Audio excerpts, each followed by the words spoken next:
This is a photo of Emily when she graduated from college. That's a long way from where I met her in 1997. I was the principal and was teaching 5th grade math in the South Bronx. Every Saturday, I hosted tutoring for kids who hadn't mastered that week's objectives. So while their friends went to dance or sports or orchestra, they came to me for math. Good times. Actually, I loved those mornings, and I did everything I could to make it fun for the kids. We made up a game called Racing for Donuts. The first student who got the problems right with complete accuracy got to choose from a box of donuts I brought in. You may remember these boxes of donuts. There were the chocolate, the powdered sugar, and the old-fashioned. Now, the first kids who finished, they always took the chocolate. The next set of kids, they always went for the powdered donuts. And then the next set of kids, even when they could have chosen the old-fashioned, they just left those behind in the boxes for the teachers. Emily was always super eager to try. She was the type of kid who always raised her hand, confident that she was right, even though quite often she wasn't. She was a joy to teach, even though there were many, many tears as she worked to master the math. But there she was, Saturday after Saturday after Saturday. I'll never forget that spring when she finally had the chance to earn the powdered donut, the last powdered donut. She was laughing and smiling, and like a 5th grader, the powder was everywhere. It was like a blizzard, a snowstorm on her cheeks and her forehead. She was so happy that she had earned her powdered donut. Emily had found the grit, had found the ability to work through the frustration, the ability to stay focused on a task for an extended period of time.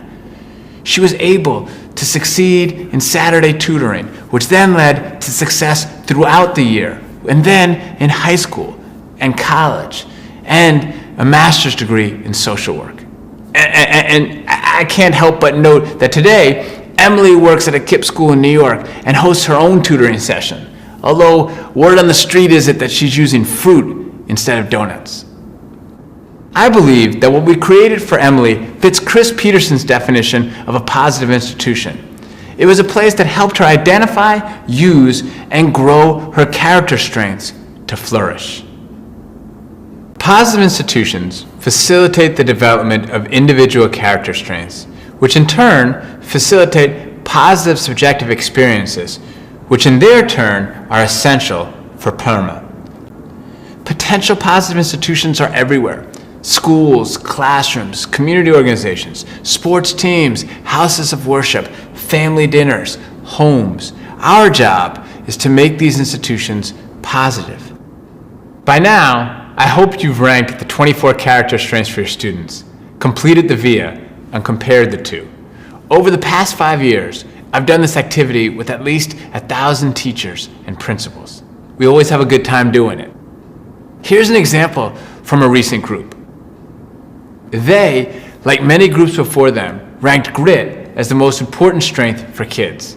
But when we averaged their VIA scores, we found that for a group of adults, it was the 9th highest strength.